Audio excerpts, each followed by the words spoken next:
Hello, everyone. Welcome to the Newsbrowse News broadcast. Global News reports that an international law enforcement effort, dubbed Operation Atlantic, has successfully disrupted over $62 million cadetas in cryptocurrency fraud. The week-long campaign, involving agencies from Canada, the United States, and the United Kingdom, specifically targeted approval phishing scams. Investigators identified more than 20,000 1% wallet addresses linked to victims spanning over 30 countries.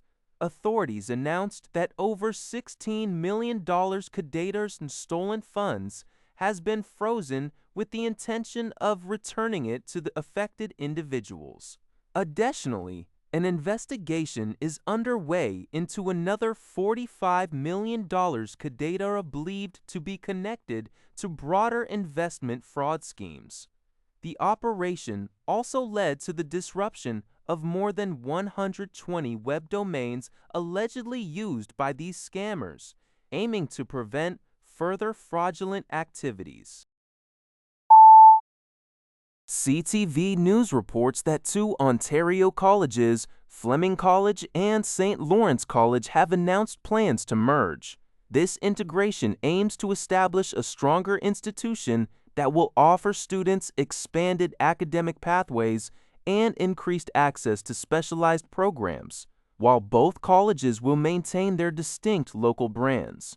The new entity will operate under a single management team led by President and CEO Glenn Vollebrecht. This strategic decision comes amidst a challenging fiscal climate for Ontario's college sector, largely influenced by a 2024 cap on international students.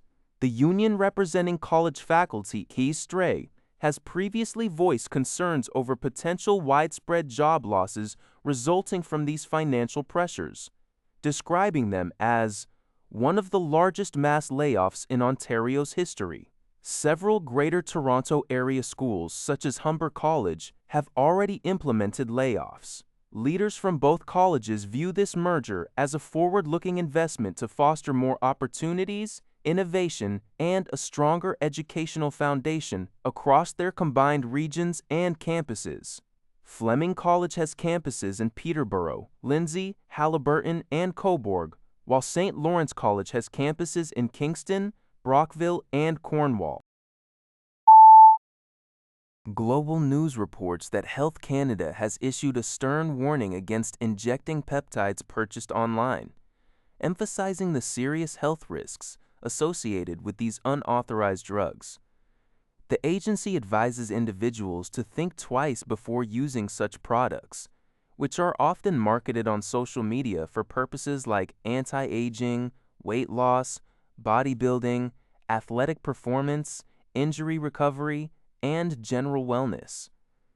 In Canada, peptides are generally regulated as prescription drugs and should only be administered under the supervision of a licensed healthcare professional to treat specific conditions. Using unauthorized peptide drugs can lead to severe health issues, including hormonal imbalance, mood swings, blood sugar imbalance, liver or kidney damage, blood clots, and the growth of cancerous tumors. There's also a risk of infections, allergic reactions, and adverse interactions with other medications. Health Canada provided examples of specific unauthorized peptides to avoid, such as BPC 157, CJC 1295, and retatrutide. The agency stresses that many of these products lack scientific evidence to support their claimed health benefits. If you have used any unauthorized injectable peptide drug and have concerns or feel unwell, Health Canada urges you to contact your family doctor or a healthcare professional immediately and dispose of the drug safely. CTV News reports that police have arrested a suspect in a double-stabbing incident in Brampton, confirming he is related to the two female victims. The incident occurred shortly after 10:45 p.m. on Thursday night at a home near Cherry Tree Drive and Ray Lawson Boulevard. Two women, one in her 50s and another in her 70s, sustained life-threatening stab wounds and were rushed to the hospital. Authorities later updated their condition as somewhat stable. The 46-year-old male suspect initially fled the scene in a vehicle but was apprehended a short distance away. He is now facing 2 counts of attempted murder. A weapon believed to be used in the stabbing was recovered at the scene.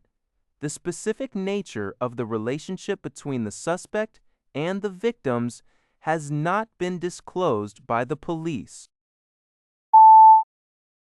According to the Canadian press, Statistics Canada reported a modest rebound in the nation's labor market in March, adding 14,000 jobs. This follows 2 consecutive months of job losses at the start of the year. The unemployment rate remained stable at 6.7%, consistent with economists' forecasts.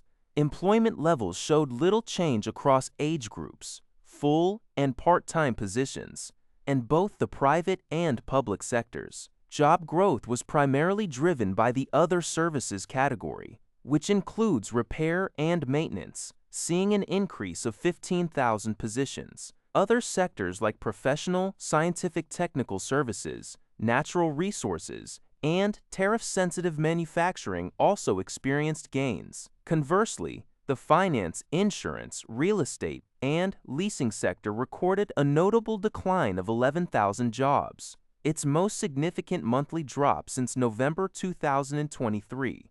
British Columbia saw a second consecutive monthly loss of 19,000 jobs, pushing its unemployment rate to a decade high of 6.7% outside the pandemic. Nationally, average hourly wages increased by 4.7% year-over-year, accelerating from February and marking the fastest pace since October 2024.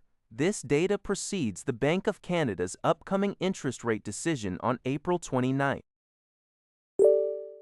That's all for this video. Thank you for watching. See you in the next video.